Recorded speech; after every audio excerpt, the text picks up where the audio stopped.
လို့လုပ်ခဲ့တဲ့အတွက်ကြောင့်မလို့တရုတ်ကနေဆက်ဒေတာမှာစစ်မဖြစ်စေချင်ဘူးလို့ကျွန်တော်တို့ကရေဘူးရအဖြစ်သိထားရပါတော့အခုအချိန်ဒီမှာကြတော့တရုတ်ကဒီအချိန်မှာဘာတစ်ခုမှဒီတားဆီးဖို့အရေးအယောင်နမိတ်လက္ခဏာတစ်ခုမှမပြတ်တော့ဒီကိစ္စကိုလည်းဒီယူနန်ပြည်နယ်အစိုးရတွေအထိစာတင်တာတို့ဒီ TNL ဘက်ကတောင်းဆိုတာတို့ရက်တန်တော့အောင်လောက်တာတို့ရှိတယ်ပေါ့နော်စူးစမ်းတာရှိတယ်ဒါပေမဲ့တရုတ်ဒီတိုက်ပွဲကြီးကိုမသိကြိုးကြုံပြုတ်လာတာကိုတွေ့ရတယ်ဒါကိုကြည့်ချင်းအဖြစ်တရုတ်ကဒီကိစ္စမှာလက်ရှောင်နေပေါ့နော် non intervention ဆိုတဲ့ပုံစံမျိုးပြတ်တာထားရတယ်တကယ်လက်တွေ့မှာကျတော့ non intervention ကလည်းပဲ intervention တစ်မျိုးပဲဂျားမဝင်ဘူးဆိုပေမဲ့လည်းဒါကလည်းတနည်းအားဖြင့်ပြောရင်ဂျားဝင်ဒီတစ်ခုပဲကျွန်တော်အဲ့လိုမျိုးမြင်တယ်တနည်းအားဖြင့်အခုလူတွေသုံးသပ်နေသလို line ပေါ်ကလူတွေသုံးသပ်နေကြတယ်မြေပြင်မှာရှိတဲ့လူတွေသုံးသပ်နေကြတယ်ကိုကန့်ကဒီလောက်ထိအင်းနဲ့အားနဲ့ထိုးစစ်ဆင်လာတယ်ဆိုတာကတရုတ်ရဲ့မိစိမ်ပြမှုမပါဘဲနဲ့မလုပ်နိုင်ဘူးတရုတ်ရဲ့မိစိမ်ပြမှုရှိမှသာလုပ်လို့ရမယ်ဆိုတဲ့အပြောအဆိုတွေအရေးအသားတွေပြီးလို့ရှိရင်ကျွန်တော်တို့သုံးသက်ချက်တွေကိုလည်းတွေ့နေရတယ်ဒါကလည်းဖြစ်နိုင်ကြည်လားတစ်ခု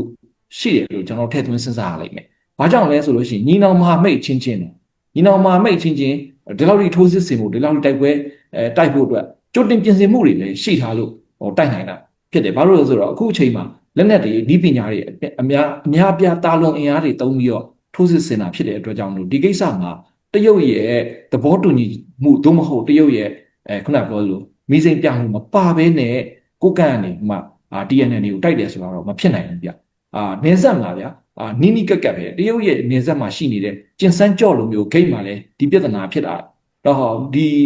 ကုန်းကျန်းတို့လောက်ကင်တို့ဆိုတော့လေတရုတ်နေဆက်တွေပဲဖြစ်တယ်ပြီးလို့ရှိရင်ကျွန်တော်တို့ဒီမူဆယ်105မိုင်ဒါတွေလည်းတရုတ်နေဆက်တွေဖြစ်တယ်ဒီလိုနေရာမျိုးတွေမှာဒီလိုအကြီးအကျယ်ပြစ်ကြခတ်ကြဖြစ်နေတဲ့ဟာကိုဒီချိန်ထိတရုတ်အနေနဲ့ဘာမှမပြောသေးဘူးအာရှရဲ့အထူးကိုယ်စားလှယ်ပေါ့တန်တမန်လည်းဖြစ်တယ်အထူးကိုယ်စားလှယ်လည်းဖြစ်တဲ့ဒီမစ္စတာတိတ်ရှိကျွမ်းကိုယ်တိုင်နေပြည်တော်ရောက်နေတဲ့အချိန်မှာတိုက်ဆိုင်ဒီလိုမျိုးတိုက်ပွဲတွေဖြစ်တယ်ဆိုတဲ့ဟာမှာလဲဒါကတရုတ်နဲ့မကင်းဘူးလို့ပဲရေဘူးရအဖြစ်သုံးသပ်လို့ရမယ်အဲ့ဒီဟာကတော်တော်များများတော့ဒီဒေတာခံတွေရောကျွန်တော်တို့ဒီမှာရှိနေတဲ့နိုင်ငံရေးသမားတွေရောတော်တော်များများတွေ့ရှိရဲ့ချက်ပေါ့နော်တွေ့ရှိချက်ဒါတော်တော်လေးကိုလည်းသိတာထင်ရှားလွန်ပါလေ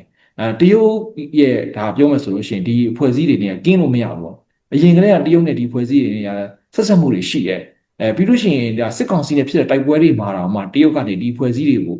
ဩဇာညောင်းတယ်ပေါ့နော် influence ရှိတယ်အဲ့လို influence ရှိတဲ့အခါမှာဒီ influence ရှိနေတဲ့ဩဇာညောင်းနေတဲ့အဖွဲ့အစည်းနှစ်ခုဒီလိုထပြီးတော့တိုက်ပွဲဖြစ်ကြတယ်ချကြတယ်ပြစ်ကြတယ်ဆိုတဲ့အနေအထားတစ်ခု